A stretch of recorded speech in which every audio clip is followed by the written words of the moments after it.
কেন্দ্রীয় নির্বাহী কমিটির সদস্য শেখ ওয়াহিদুজ্জামান ভাই, সম্মানিত চিত্রগ্রাম থানার বিএনপির আহ্বায়ক মৌলানা বিশ্বাস ভাই সহ সম্মানিত সদস্য চিত্রগ্রাম থানার সদস্য সচিব আশরাফ কালু ভাই, আব্দুল্লাহ ভাই সহ আমার মঞ্চে ও সামনে উপস্থিত ভাই ও রাজনীতি সহযোগী ভাই বোনেরা, সবাই স্বাধীনতার জন্য আমি হয়তো দীর্ঘায়িত করবো না বক্তব্য, দু একটা কথার মধ্যে আমি সীমাবদ্ধতা রাখবো। আজকে আমরা যেখানে দাঁড়িয়ে কথা বলতে পারছি, আমাদের পুরো বক্তারা বলে গেছে, যাদের বদলতে মৌলানা গুরু ভাই বলে গেছে, তো যাদের বদলতে আজকে আমরা এখানে দাঁড়িয়ে কথা বলতে পারছি,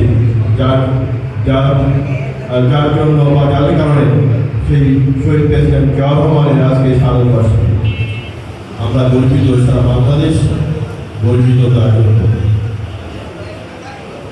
আজকে স্বাধীনতা, গণতন্ত্র, মানুষের ভোটের অধিকার তথা মৌলিক অধিকার ও জাতীয়তাবাদের রূপকার নিঃসন্দেহে আমরা তাকেই বলি আজকে স্বাধীনতাবাসী শহীদ প্রেসিডেন্ট জিয়াউর রহমান সাহেব।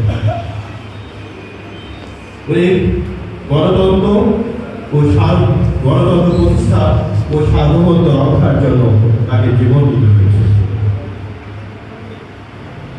আজকে আমরা প্রতি ভাটা করে লড়াই বলতে চাই,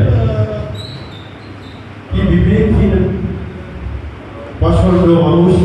বিবেকহীন মানুষ যে এদেশে স্বাধীনতা ঘোষণা করেছিলেন, যে প্রাণপণ স্বাধীনতা ঘোষণা করে জীবন দেয়, যে জীবন যুদ্ধ অংশগ্রহণ করেছিলেন, স্বাধীনতা ঘোষণা করে সে স্বাধীনতার জন্য জীবনপর যুদ্ধ করেছিলেন, শত্রুহাত থেকে বাংলাদেশ নামে একটি দেশকে রক্ষা করার জন্য, স্বাধীনতা অর্জনের জন্য, সে মানুষটাকে কীভাবে বিবেক কিছু বিপদগামী সেনারা তাকে হত্যা করল। আজকে এরকম মানুষও এখনো কিন্তু বাংলাদেশের আনাচে কানাচে আছে। তার দৃষ্টান্ত উদাহরণ আমরা বলতে পারি ফ্যাসিবাদ শেখ হাসিনা ও তার দোসররা। শেখ হাসিনা কখন কিন্তু দেশের মঙ্গলের কথা কখনো চিন্তা করে, সে শুধু তার নিজের কথাই চিন্তা করেছে। সে চিন্তা করেছে তার দোসরদের কথা চিন্তা করেছে, তারা কিভাবে ভালো থাকবে। আজকে যদি আমরা সত্যিকারী শহীদ প্রেসিডেন্ট জিয়াউর রহমান সাহেবকে যদি লালন করি, বুকে ধারণ করি, মনে ধারণ করি, অবশ্যই তার যে গণতন্ত্র ও উন্নয়নের জন্য নিজের রাজনীতি আমাদের শিখিয়ে দিয়েছেন, সেটাই আজকে আমাদের এই স্বাধীনতাবাসীকে ও আমাদের অঙ্গীকার, সেই অঙ্গীকার নিয়ে যেন আমরা সামনে চলতে পারি। প্রিয় রাজনীতি সহযোগিতা পাই না, আমি দীর্ঘায়িত্বে যাব না। আজকে কিন্তু আমাদের দেশে বিদেশে ষড়যন্ত্র চলছে, আমাদের বিএনপির বিরুদ্ধে ষড়যন্ত্র চলছে।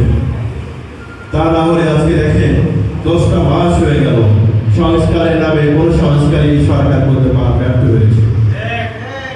অতএব আমাদের কি হতে হবে? আমাদের ভারপ্রাপ্ত চেয়ারম্যান জনাব তারেক রহমান সাহেব বলেছেন, ঐক্য ঐক্য ঐক্য, ঐক্যের বিকল্প।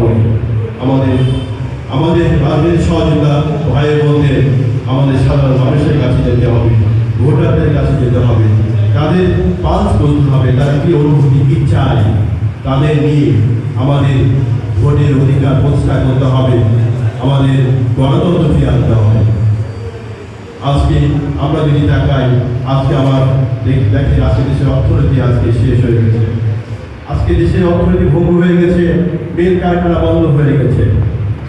আজকে আমাদের জিডিপি যেটাকে দেশের অর্থনৈতিক প্রবৃদ্ধি ধ্বংস হয়ে গেছে। আজকে আমরা বিলো চাইলে আমাদের অর্থনৈতিক প্রবৃদ্ধি এসেছে। একটা ডেভেলপমেন্ট কান্ট্রি, সম্পূর্ণ দেশ হিসাবে আজকে কিন্তু আমরা বিশ্বের কাছে পরিচিতি লাভ করেছি। বিগত সরকার মিথ্যা কথা বলেছে, আমরা ডেভেলপিং কান্ট্রিতে চলে গেছি। ডেভেলপিং কান্ট্রিতে গেলে আপনার সাথে অধিক অর্থনৈতিক প্রবৃদ্ধি হতে হয়।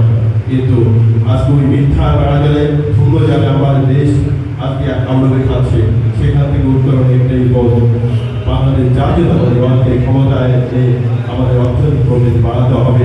আমার দেশটাকে সোনার বাংলাদেশ যেটা শুরু করেছিলেন জিয়াউর রহমান সাহেব, আমাদের মা চন্দ্র বেগম খালেদা জিয়া চেয়েছিলেন দেশকে উন্নয়নের শিক্ষায় দিতে হবে। সেটাই একমাত্র পথ আমাদের ক্ষমতায় আসা।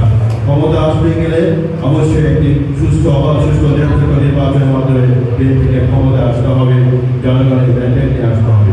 এই জন্য আমাদের আলোচনায় কাছে যেতে হবে, আমাদের জনগণের কাছে যেতে হবে।